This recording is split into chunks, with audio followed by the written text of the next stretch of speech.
Assalamualaikum warahmatullahi wabarakatuh. Perkenalkan, nama saya Genta Ariano Pratama dengan NIM C24012310018. Pada kesempatan kali ini, saya akan membuat video mengenai tugas dari biologi molekuler akuatik, yang dimana pada video kali ini kami membahas tentang PCR. Dan mungkin sebelum membahas PCR, kita sudah membuat video mengenai tentang DNA. Dan untuk kesempatan kali ini saya akan membahas tentang materi PCR. Nah, PCR itu apa sih? Nah, PCR itu panjangannya dari Polymerase Chain Reaction. Nah, Polymerase Chain Reaction ini adalah teknik dalam biologi molekuler yang digunakan untuk memperbanyak segmen DNA tertentu. PCR memungkinkan para ilmuwan untuk membuat jutaan hingga miliaran salinan dari potongan DNA yang kecil hingga memudahkan analisis lebih lanjut. Dan mungkin itu adalah pengertian dari PCR. Dan selanjutnya kita akan membahas mengenai tujuan PCR. Nah, tujuan PCR ini ada namanya amplifikasi DNA. Amplifikasi DNA ini untuk memperbanyak segmen DNA tertentu secara cepat dan efisien. Nah, yang selanjutnya ada namanya diagnosis medis. Diagnosis medis ini untuk mendeteksi adanya patogen seperti virus atau bakteri dalam sampel. Nah, yang ketiga itu ada namanya identifikasi genetik. Nah, identifikasi genetik ini adalah dalam forensik untuk mengidentifikasi individu berdasarkan DNA. Dan selanjutnya itu ada namanya penelitian genetik. Nah, penelitian genetik ini untuk cloning gen, sequencing DNA, dan studi ekspresi gen.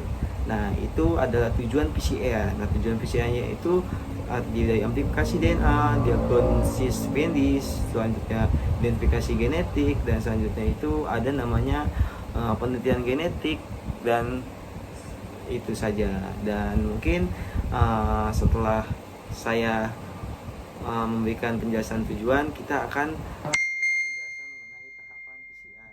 Nah, tahapan PCR ini terdiri dari denaturasi, yaitu sekitar 20 sampai 30 detik dengan suhu 94 sampai 98 derajat Celcius. Nah, untuk tahap ini bertujuan untuk memisahkan dua untai DNA ganda menjadi untai tunggal dengan cara memanaskannya hingga tinggi. Suhu tinggi menyebabkan ikatan hidrogen antara basa nukleoida putus sehingga DNA menjadi untai tunggal. Nah, selanjutnya itu ada tahapan namanya annealing. Nah, tahapan annealing ini sekitar 20 sampai 40 detik. Nah, itu suhunya sekitar 50 sampai 56 derajat Celcius.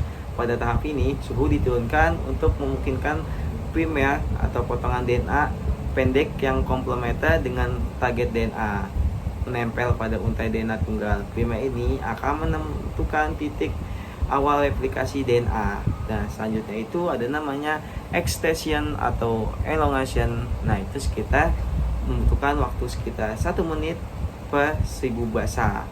Nah, suhunya itu di 72 derajat Celcius.